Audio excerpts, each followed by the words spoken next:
What's going down, man? It's your boy Donnie Houston. Hey, man, we back with another Slab Karaoke. It's going down Saturday, May 6th at the Secret Group. Slab Karaoke is back, man. Listen, if you missed it the last time, you really missed it, man. It was going down. ESG came through and performed. Big Pokey came and performed. Lil Flex was in the building.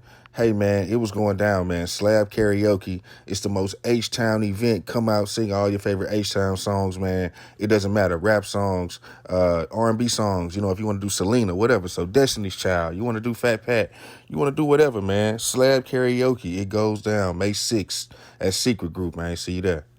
What's going down, man? It's your boy Donnie Houston tapping in. I want to tell y'all about Miss Mary's Really Though Pie, man. If you know about Really Though, you know that's a Mr. 32 saying. So it's only right that his mom, Miss Mary, take that name and start this new pie business that she got going on, man. I want to tell you about these pies, man. Listen, you can't find these pies anywhere in the store. This is a one-of-a-kind recipe. This goes all the way back to the family in Louisiana.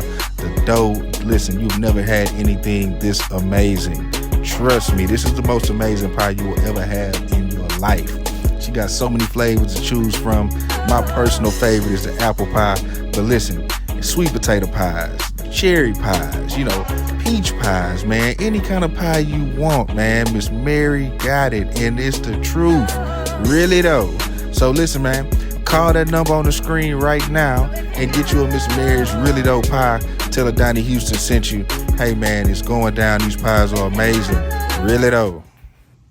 Man, how early do you start getting into writing raps and like recording raps and all that, going to the studio? Well, so music is in my genes. My father is a musician, right? Play multiple instruments, specialize in the drums. He's known within the circuit in New Orleans. He played with a lot of blues greats, played drums behind a lot of people, and so I always had that. Even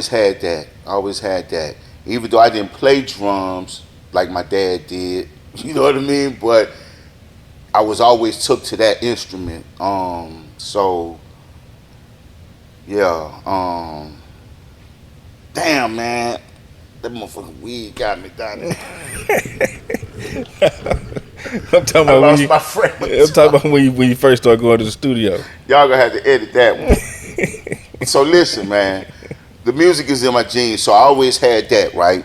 And I would go to the studio and stuff, listen to my dad. My dad would be at home with the instruments he playing and this and that, you know. So music is always around me. So I knew I was gonna be doing music, right?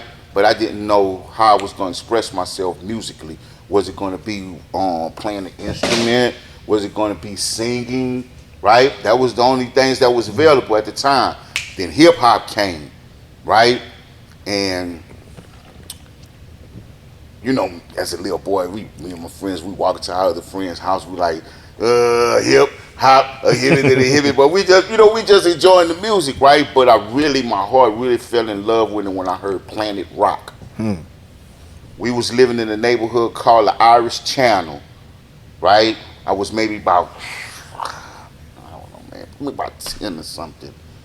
The next door neighbor, her son was older than me. He was around 15 or 16. He got records, right? I'm at home one day from school. I don't know, maybe I'm sick or something, so I had to stay home. And I'm at home and I hear that music, hear that beat coming through the wall. I'm like, what is that? I ain't never heard that. My daddy a drummer. I ain't never heard them beats hitting like that. You know what I mean? I'm hearing it through the wall, hearing it through the wall. I come outside, sit on the porch. He see me sitting on the porch. He opened up the door, and he just playing it over and over again. I ain't even had to ask him to play it over again. He just playing it over and over again. And I said, that's what I'm gonna do. But I didn't start writing rhymes at the time. I didn't start writing the rhymes until I moved to Houston. You feel me? I was just absorbing it. I'm just a kid. I'm at home with the VHS tape, recording all the rap videos I can. You feel me? I'm working, getting little change, helping women with their groceries to their car. Me and my little brother going to the record store looking for new records. You feel me? And you know, so one time I got to Houston, you know, now I start putting my pen. I ain't letting nobody hear it though. You feel me? I'm just putting it down and stuff like that. And I don't know, man. I think I was been at Yates. And I'm skipping school. We pouring up that Thunderbird and that pineapple juice. And I spit one. My homie like, what? Feel me? They know me for, I'm in school. I'm man. But that's when they heard me. And then, so even after, once I saw how my friends reacted to it, I was like, maybe, right? But I wasn't pursuing it, like talking about it. And then, one summer I went back home to New Orleans, spent some time with my mom and my sisters and brothers, and went to my dad's studio. He had a studio in the Calio Project. Went there. I tell him what I'm feeling. He playing it, right? We put together like two songs. We put together 2 songs, and brought them back with me. Used to just be jamming them to myself. Got a job at the Olive Garden on South Main. One of my homies, my best friends, he was working there. He was like, man, let's go. No, I think we was job hunting. We was going to look for jobs. You feel me? Like, man, we gonna get a job. This summer or something. We gonna get a job. And Tony Draper was working there. And the crew there was all teenagers, right? So we just clicked. We was all, you know what I mean? And one night, Tony was taking me home. I could have walked home, but he was taking me home. That's my boy. And I said, man, let me play something for you. I popped the tape in. He listened to the tape. He said, that's you? I was like, yeah, that's me. And he was like, what? He said, man, Mike, let me use that tape, man. Let me take that tape. I want to listen by ear. He took it to John Beto.